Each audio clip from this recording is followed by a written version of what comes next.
Hello and welcome to episode 609 of the Daily Sales Message podcast, where every single day I share a piece of simple and actionable advice that's designed to help you feel more confident and sell more stuff too. Now, in today's episode, we're talking about legacy names. And this is when the name of your business no longer pertains to what your business actually does, because the market has changed, other things have changed, and it represents a potential risk.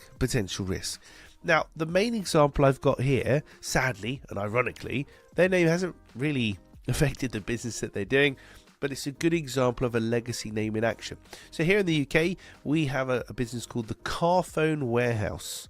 The Car Phone Warehouse. It came out in the early days of phones when they were literally car phones. They were phones attached to your car. They were massive. So the Car Phone Warehouse is a great name for that business, is a clear sales message, if you will. Over time, of course, car phones have become obsolete. We don't have car phones anymore. We just have phones, mobile phones. But the name of the business has stayed as the Car Phone Warehouse. Now, admittedly, it's not affected the business that they do necessarily here in the UK, but their name no longer matches what they do. No, car phones don't exist anymore, and yet their business name has car phone in it. Many years ago, I worked with a company in the technology space, the IT technology space, and their name was, and I renamed the business for them, but the original name was Building Zones.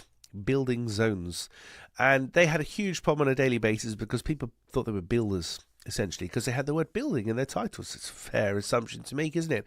But when Wi-Fi and the internet and stuff first came out, Wi-Fi in particular in offices, places like that, there were zones of Wi-Fi that you would place into a building, and so building zones made perfect sense for that because, again, it was a clear sales message at the time.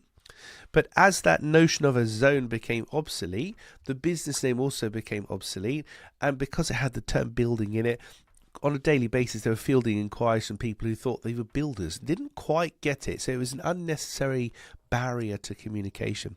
So I renamed the business and overcame that for them, but it's an example of a legacy name. So what I want you to do today is to reflect on the name of your business in particular, but it might be the name of your product or your service. Is it still relevant? Is it still relevant to the marketplace and what's going on? Or, through no fault of your own, are you still using terms which are now outdated and obsolete? So you're talking about car phones that don't exist. You're talking about Wi-Fi zones that don't exist. Because if you are, now is a great time to consider that and to eliminate that and to change that, because any kind of a barrier between you and your buyer, any kind of a communication barrier between you and your buyer is an expensive hobby. It's an expensive thing to have. So that's the concept of legacy names. When the name of your business no longer really pertains to what you actually do, it can stop people from buying from you because they don't really understand what you offer. Right, that's it for this episode of the podcast. Tomorrow in episode 610, I'm going to tell you how to sell like a coffee shop. Sell like a coffee shop. There's a couple of things that they're doing, particularly central London coffee shops, that maybe you can implement in your own business. Thank you for listening or watching all the way to the end. I do appreciate it. I'll catch you tomorrow for a caffeinated edition of the Daily Sales Message.